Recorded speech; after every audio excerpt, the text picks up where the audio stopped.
Thank you so much for tuning in. So today is for the grade 12. We're going to be doing life sciences, and particularly this is going to be a short video. It's only part 1 and we'll be doing genetics.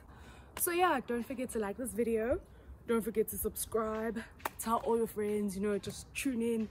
You guys can kill this. So yeah, let's get to it. Okay, using Mendel's pea plant experiment as an example to show you the difference between homozygous and heterozygous, as well as all the other definitions. So firstly, tall is shown with a capital T, and the reason why it is capital T is because the characteristic for being tall is dominant, whereas short is illustrated with a lowercase t because it is recessive. So it's not an S, it's not with an S. Please don't make that mistake. If it is a recessive characteristic and we are talking about complete dominance, then the lowercase t will show the characteristic for short. Okay, so now we move the difference between homozygous and heterozygous. First of all, you need to know that homozygous means that both of them are the same. Both of the letters in this instance are the same, whereas heterozygous, they are different.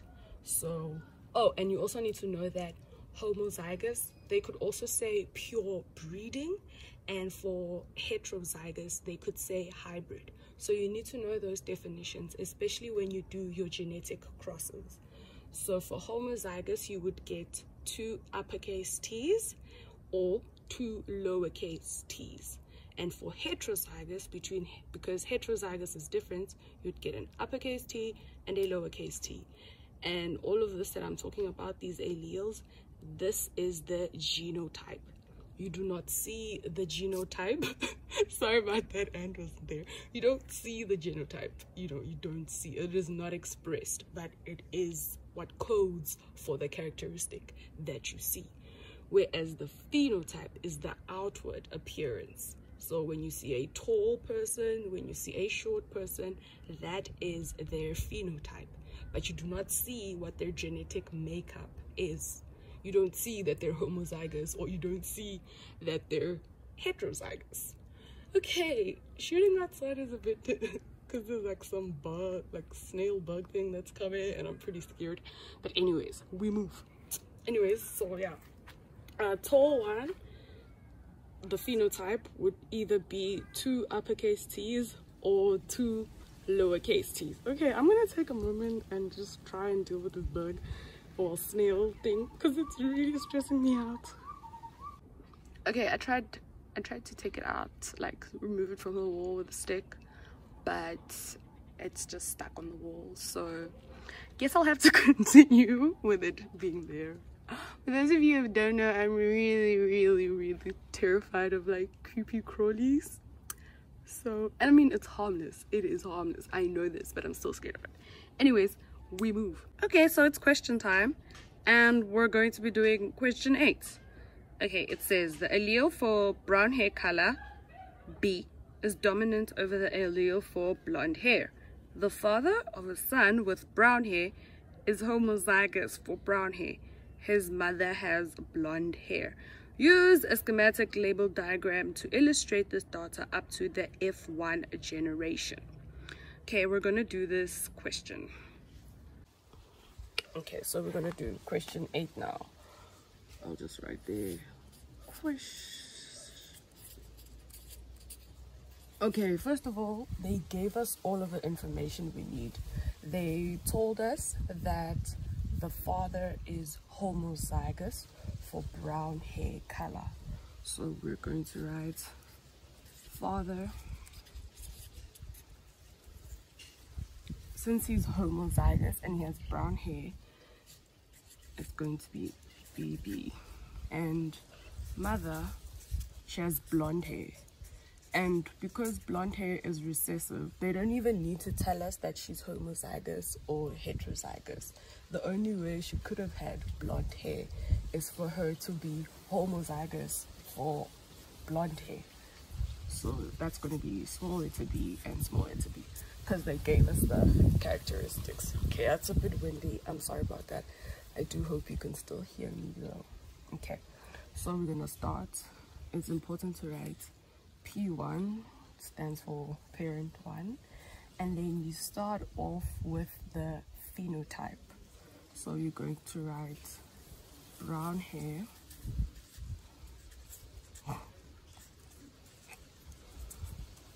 crosses with blonde hair, and then you're going to write, like, you just write phenotype on the side. I don't have enough space. And then the genotype is BB. Well, both is B anyways, but capital B's. Okay, so because we've already determined that in our first step. Okay, so meiosis happens, and again write genotype, because you wrote phenotype here, and you write genotype because this is the genotype of the parents. Then let me just write it. No, it's fine. Meiosis, and then you're gonna write gametes, and then the gametes that we have: capital B, small b, small b. In some instances, they only write one of each, especially because they're repetitive, but I just prefer writing all of them down so you don't lose any marks or you don't confuse yourself. Now, fertilization is going to happen. Fertilization. And then to determine the effects or the offspring, we're going to use a Punnett square. I'm sorry for writing it with my hand. I do not have a ruler close by.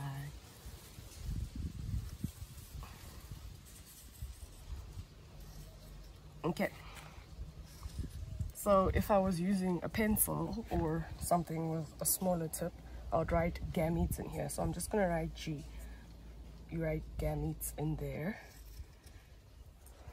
And then these are your gametes. These are from the father, and these are from the mother. The order in which you write them doesn't matter, as long as you, like, even if you wrote the mother's gametes here, it doesn't matter, or here, but yeah.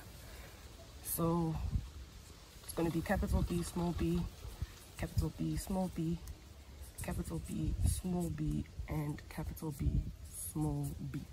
So we're going to write that there, and then we're going to write F1, F1 genotype. Now we write the results, and then you're going to write all four. Okay, I might not have enough space. I hope I can fit all of them in. And then phenotype. With the phenotype, you have to look at the dominant characteristic. I mean the dominant allele. Since all of the offspring have capital B, which is the characteristic for black hair, in this case we're just going to say 100% black hair.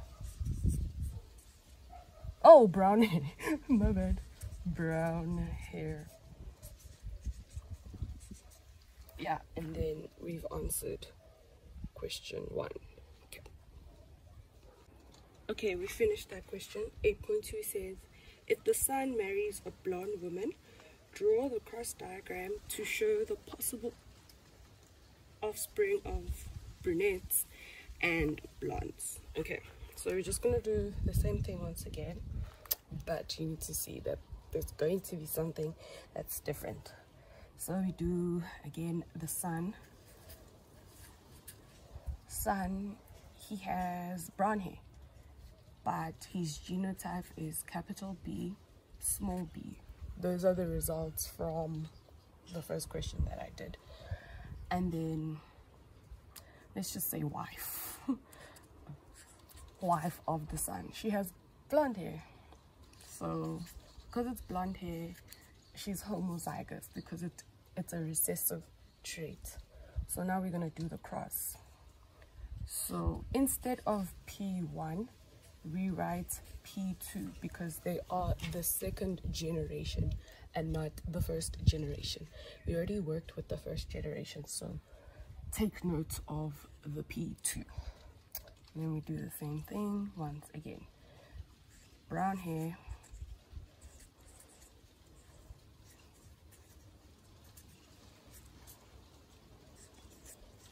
Blonde. And remember to write phenotype. And then again,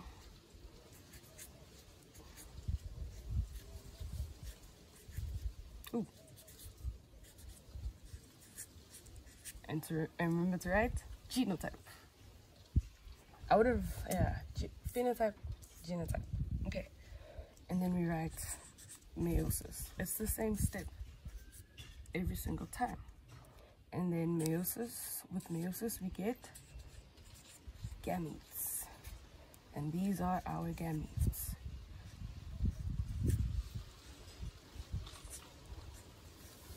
And then after meiosis, fertilization.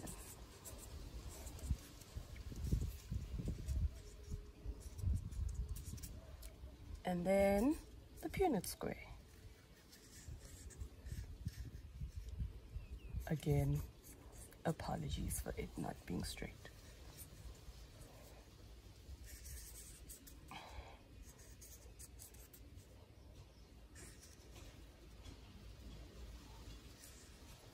Okay, probably should have made that bigger, but G, you guys, because you're going to have enough space, you're going to write gametes. And then we can put the father there on top, his gametes, and then the mother. We cross again.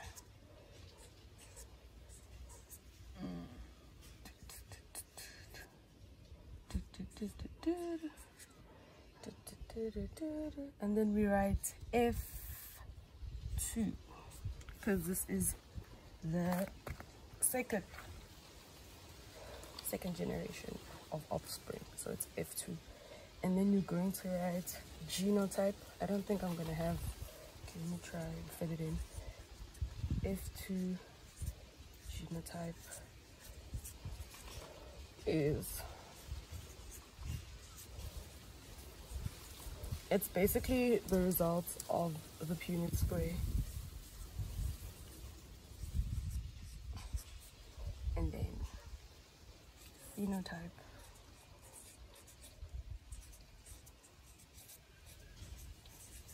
Okay, phenotype. This is just quick, simple, easy maths. 1/4 is 25. So 25%. Oh my word. 25% brown hair. And then 75% blonde hair. So that is, I just want to see if I answered the question. Oh, okay, to answer the question, what is the probability that their children would be brunettes? And then you're going to write the probability of their children being brunettes is 75%. And then the next question, it's 25%, my bad. And then what is the probability of their children being blonde, having blonde hair? 75%. So yeah, that is it. I forgot to record this when I was outside, so this is question 9, but I kind of changed it a bit, so just stay tuned and see. Okay, to show how this works, I'm going to do a genetic cross. Okay, so we have a red carnation and a white carnation with incomplete dominance. Both of them are recessive. Neither is dominant over the other, so we don't even need to they're both homozygous, so they don't need to tell us that. So it's both gonna be bleh. And it's in capital. Make sure that you write both of them in capital. And then we're gonna begin the cross. P1. Always write the phenotype first. Red. You can write red flowers crossed with white.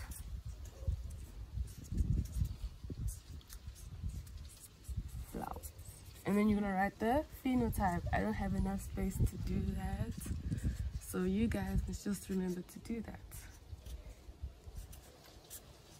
And then you're gonna write genotype. Okay. And then meiosis happens. It is the same step, just different scenarios. Gametes. Our gametes are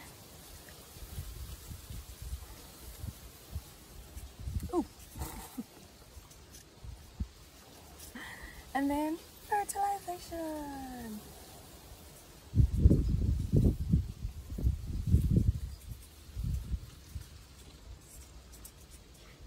Okay, and then it's our Punnett square.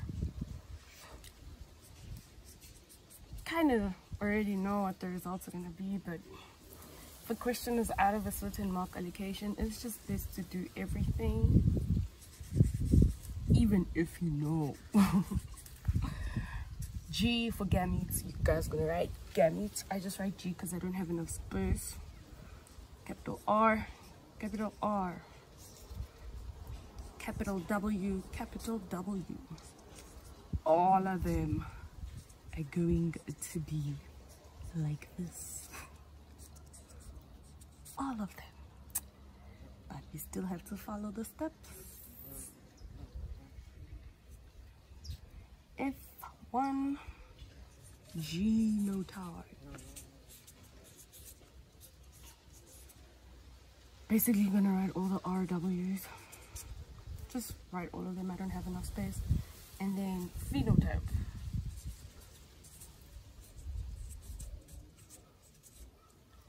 %. Because they told you that neither is dominant over the other, that should just give you a clue that this is incomplete dominance. But in this question, they were nice enough to tell you that they had pink flowers. So you're going to say 100% pink flowers. Ta-da! Now you're a pro with incomplete. Incomplete domination. Wait. Yeah. Okay, and then another question. I feel like just doing questions for this one is more advantageous because this is like maths. Practice makes perfect. So this question says, a male cat. Let me just put it there. Righto. A male cat is homozygous for black fur color. He mates with a white female cat, which is also homozygous for fur color. Their 5 kittens are all gray. First of all, like, you should just know that you're dealing with incomplete dominance because one was black and one was white, but then the offspring are gray. Oh my word, it's getting so windy. Okay, but all the offspring were, the offspring were gray. And then they say there are 3 males and 2 females. One of the gray male cats mates with a male from the same litter. Okay, let's answer the questions. Which phenomenon caused all the kittens of the first litter to be gray? Explain. It's incomplete dominance. Just to explain further, that means black fur color and white fur color, neither of them were dominant over the other, which is why their offspring had gray. Okay. Indicate the genotypic ratio and the genotypic percentage of the second letter. Okay, let me just do that. Okay, here they said indicate and they didn't say work out. And I'm assuming if this was an exam, it would probably count for 2 marks. And that is because when 2 heterozygous offspring cross with each other, the results, like okay, let me just answer 10.2.1. The phenotypic ratio will always be 3 to 1, whereas the genotypic ratio will always be 1 to 2 to 1. Always. That's just always how it's going to be. And the percentage is always going to be 25% to 75%.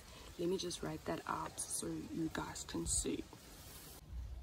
Okay, I hope you see what I meant by that.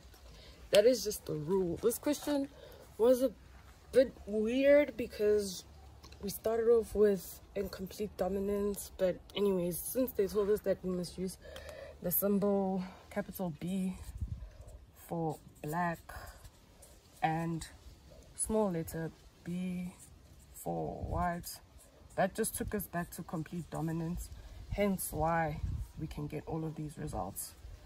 But yeah, it's just reading, practicing, and you'll be able to get that. Oh yeah, and asking me if you're stuck. Okay, I brought this one back because I want to explain the next phenomenon, which is codominance. Codominance is virtually, okay, it's not the same, but I mean the cross would look the same.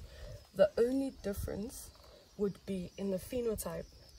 Instead of pink flowers, it would be either white flowers with red spots or red flowers with white spots, because neither is dominant over the other. They are both equally dominant. That is why it's saying codominance, meaning both of them are equally dominant. So yeah, that is the difference between incomplete dominance and complete dominance. The phenotype is different, but the genotype is the same. It's only the difference is, in this case with incomplete, I'm just going to repeat that, it's pink flowers because an intermediate form is expressed in the offspring, whereas with codominance, a form that has both characteristics of the parents is expressed, which is red with white spots or white with red spots. Okay, that is it for today. I don't know if you guys haven't noticed, but this was filmed over 2 days, so don't worry why. Yeah, anyways, thank you so much for tuning in. I hope that has given you more clarity and you understand more. If you have any comments, questions, ask. And if you have anything that you would like me to focus on, feel free to ask as well. Don't forget to like this video, to subscribe, and to tell everybody. Thank you so much. Bye, loonies.